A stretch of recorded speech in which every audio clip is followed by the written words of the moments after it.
The average RPG fan will likely spend hours immersed in their favourite titles, exploring the world and getting to know the characters. And once such captivating experiences are over, they can leave a big hole in our gaming lives. Most successful RPGs alleviate this emptiness with promises of sequels and franchise expansions, sometimes revisiting the same world and characters, sometimes expanding the scope of what we expect the franchise to be. Sometimes, however, it really is over after that one time, and all you're left with is the void inside.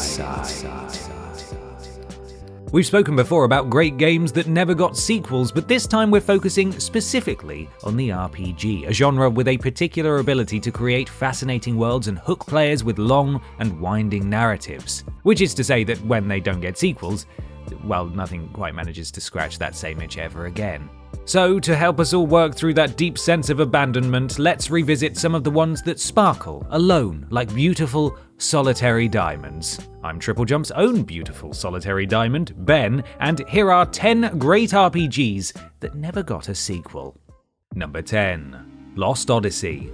Back in the Xbox 360 days, Microsoft scored a number of Japanese role-playing game exclusives. Lost Odyssey was arguably the foremost of this tasty batch, and it gave 360 owners a traditional, turn-based adventure. Players joined the hero of this piece, a moody immortal named Kaim, as he explores the world looking for answers about his own immortality and rediscovering the memories of his foggy past. It's an emotional ride, as Kaim has seen a lot of bad stuff and outlived many loved ones. Luckily, there are other immortals out there to share his woes, and he and his ever-living pals can solve the mystery of their place in the world and put an end to the evil forces that threaten it. To be fair, the game does end fairly conclusively, with the main antagonist banished back to the immortal realm and extensive epilogues showing what the characters got up to in the aftermath of the adventure. That, however, doesn't mean we don't want more. This was a high-quality, challenging game with a style all its own, and it even allowed us to play through a quick-time event funeral a full 7 years before Call of Duty asked us to press F to pay respects.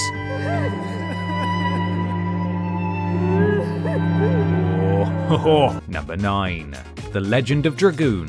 2001's The Legend of Dragoon is a turn-based RPG for the PS1, focusing on a young man called Dart who lives in a world where humanity was once enslaved by an aggressive species known as the Winglies. Yes, that's right, Winglies, plural of Wingley.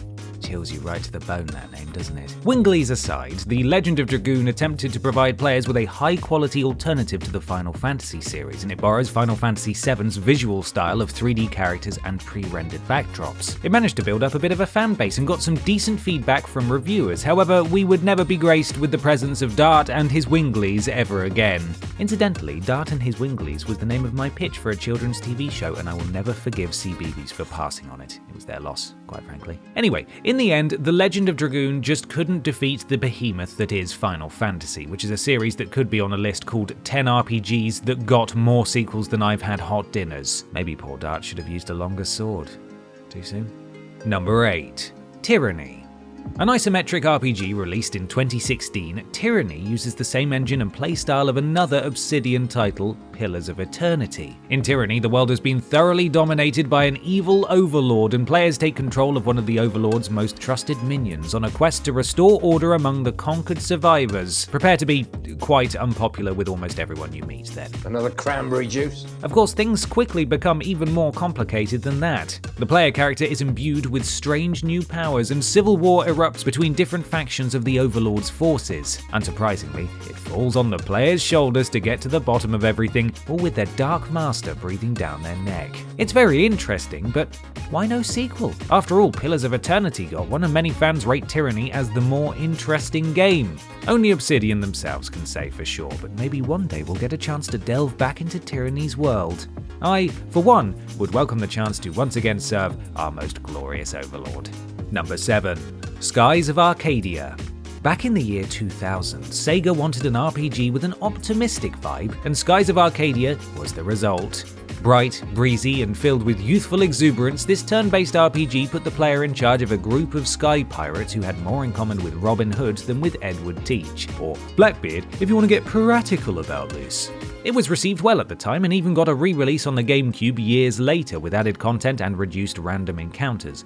No sequel though, which is a relief because that's the whole point of this list, but is also not a relief because we want one. While the story did end conclusively, the world of Arcadia, which is comprised of fragmented islands suspended above a muddle of impenetrable clouds, definitely has the potential for further exploration. Despite its cheery exterior, Skies of Arcadia hides a dark underbelly, and the game hints at unsolved mysteries that a sequel could explore. For example, each civilization is represented by a different coloured moon, from which corresponding moonstones fall. Eagle-eyed players might find a black moonstone deep within that muddle of impenetrable cloud.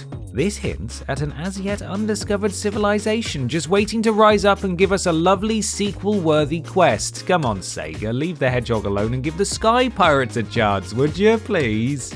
Number 6. Anachronox. As far as nicknames go, we aren't quite sure what to make of the Anachronox protagonist's moniker of Sly Boots. Is it super slick and cool, or does it make him sound like some sort of dancing burglar? Let us know your opinion in the comments below. Anyway, old Sly Boots is a private investigator on the planet known as Anachronox, which is also the name of this 2001 RPG from developers Ion Storm. As you might have guessed by now, Anachronox is sequelless, and this one ended on a cliffhanger for extra disappointment. Ion Storm, also responsible for the likes of Deus Ex and Thief Deadly Shadows, closed down in 2004, basically rendering a sequel impossible. It's a shame too, because the game was very well received by critics and fans alike, with the interesting mix of FPS stylings and turn-based RPG gameplay delighting fans of both genres. It had a deep storyline with bucketfuls of interesting lore to back it up, and a cyberpunk noir vibe that really hit the spot. Nowadays, the IP is owned by Square Enix, which means, well, not much actually. The likelihood of Anachronox being exhumed and unleashed once more upon the gaming public is about equal to that of finding a living, breathing saber-toothed tiger in your back garden. You see, because that would be an anachronism. And the game is called Anachronox. The words are similar, and I hope you enjoyed the joke. Thank you for coming. Number 5. Eternal Sonata.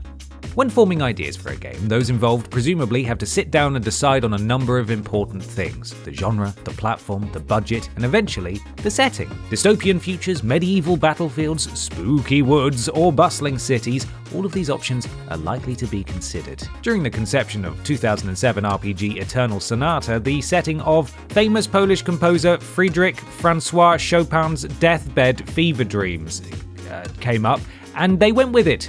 Well, it certainly wasn't a crowded market. The resulting RPG really is one of a kind. Sure, there are other music-based RPGs out there, and there are definitely plenty of action RPGs with a colourful, cutesy style, but not many claim to translate the final thoughts of a virtuoso pianist onto our screens. This premise gave the game a uniquely melancholic feel, and even chucks in a few history lessons about Mr. Chopin, if you can be bothered to read them. I can't read while I'm also trying to see things. Somewhat unsurprisingly, Eternal Sonata never spawned a series or even a single sequel, despite being a perfectly enjoyable RPG experience. As such, we never got to see inside the heads of any other world-renowned musical geniuses. Imagine the possibilities though. Beethoven, Vivaldi, Mozart, Minaj.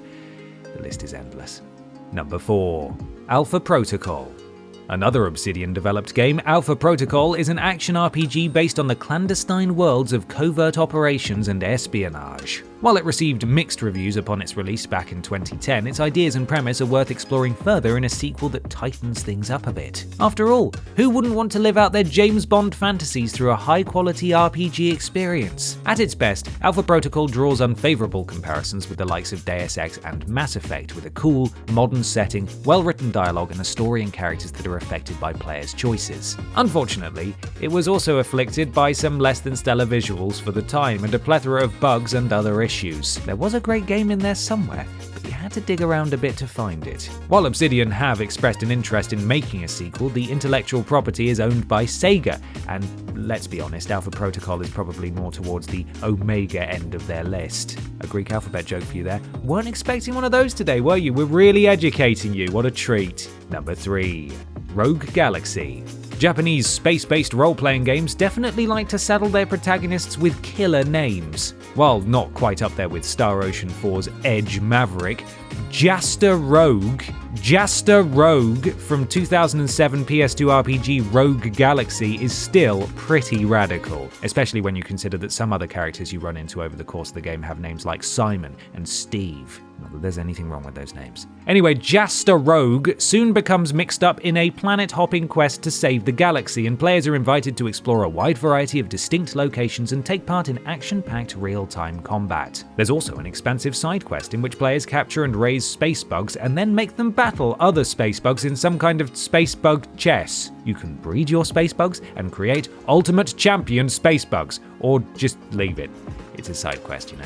Whether space bugs are your thing or not, Rogue Galaxy stands out as a bit of an oddity on the PS2 as a high-quality RPG that was neither a follow-up nor received a follow-up of its own. I suppose we'll just have to imagine whatever Jaster Rogue got up to next. No doubt it was something totally rad and cool, unlike Simon and Steve. A couple of nobodies, those two. Again, sorry to Simons and Steves. Number 2. Arcanum of Steamworks and Magic Obscura. Right, I think I've worked out why this one didn't sell well enough to get a sequel back in 2001.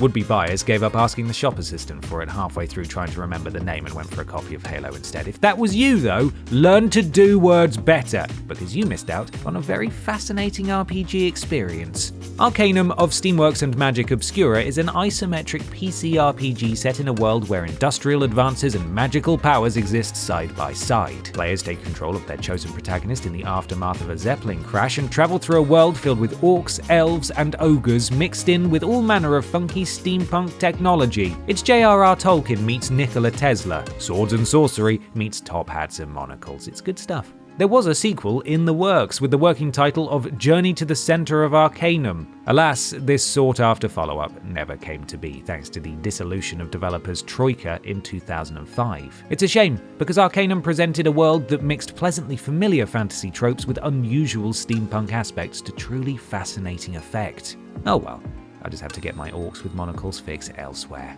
Number 1. The Last Remnant.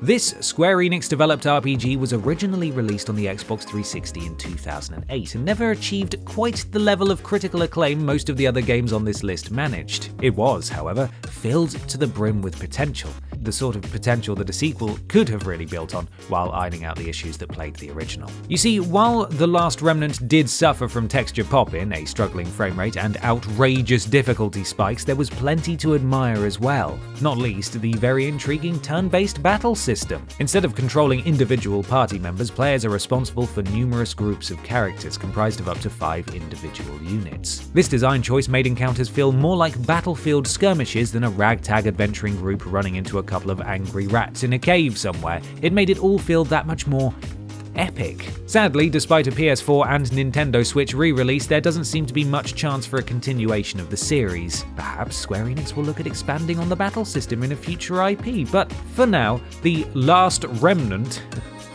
of hope for a sequel has gone. At least you can't accuse the game of having a misleading title.